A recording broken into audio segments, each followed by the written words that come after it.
The Roman Empire, for centuries, stood as a beacon of power, wealth, and innovation. Its legions marched from the British Isles to the Euphrates River, bringing Roman law, engineering, and culture to vast swathes of the world. Yet this seemingly invincible empire, like all civilizations before and after it, harbored within its foundation the seeds of its own destruction. The story of Rome's fall is not a simple tale of barbarian hordes overwhelming a mighty empire. It is a complex and multifaceted saga of internal decay, external pressure, and a gradual decline that unfolded over centuries. The Roman Empire's fall is a stark reminder that no civilization, however powerful, is immune to the forces of history. Understanding the factors that contributed to Rome's demise provides valuable lessons for contemporary societies. By studying the past, we can gain insights into the challenges that face us today and perhaps avoid the pitfalls that befell even the mightiest empires. At the heart of Rome's decline lay a series of interconnected economic woes that gradually eroded the empire's financial stability. Constant wars and expansion, while initially profitable, eventually drained the Roman treasury.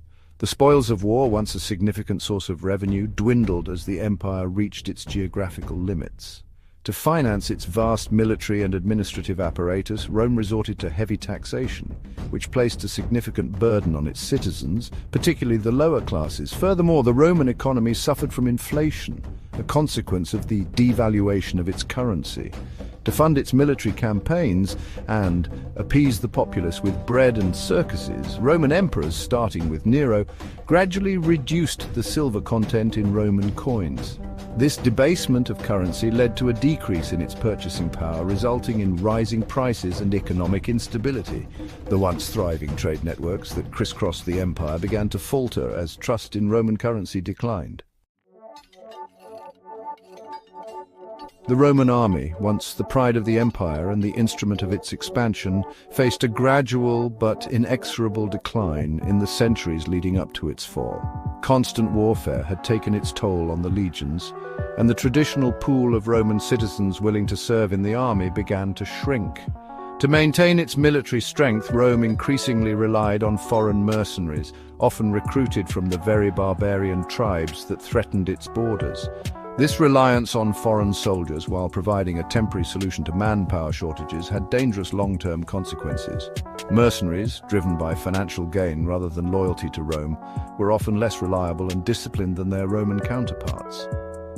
Moreover, the integration of barbarian soldiers into the Roman army exposed the empire to their customs and fighting techniques, gradually eroding the military superiority that had been a hallmark of Roman dominance for centuries.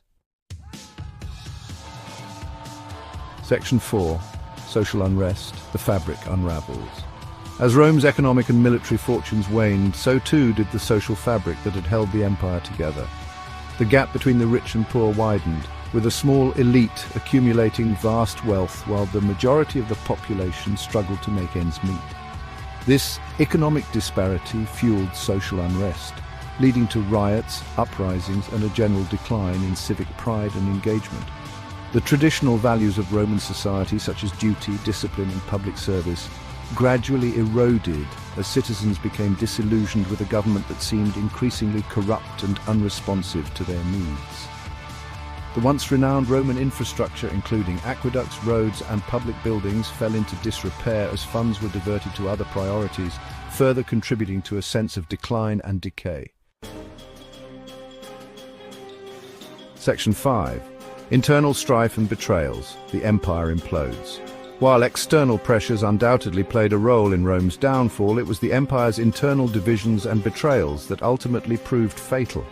The Roman political system, once a model of stability and continuity, descended into chaos and instability in the latter centuries of the empire.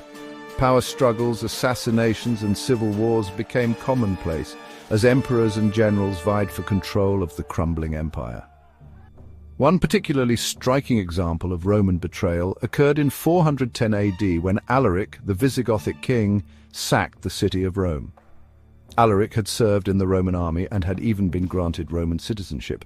However, he turned against his former allies, frustrated by the discrimination and mistreatment he and his people faced within the empire. The sack of Rome, once unthinkable, sent shockwaves throughout the empire and beyond, signaling the terminal decline of Roman power.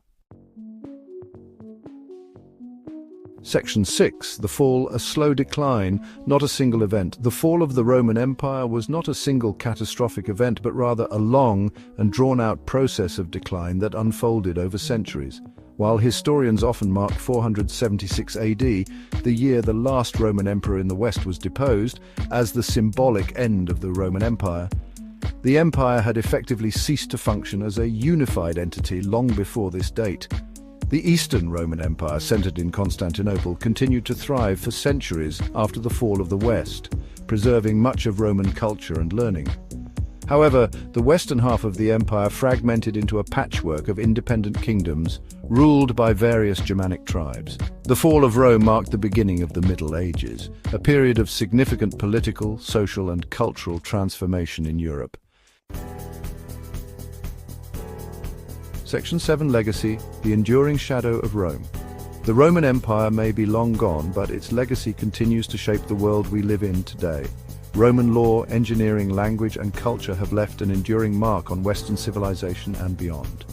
Roman legal principles form the basis of many modern legal systems, while Roman engineering feats, such as aqueducts and roads, continue to inspire awe and admiration. The Roman Empire's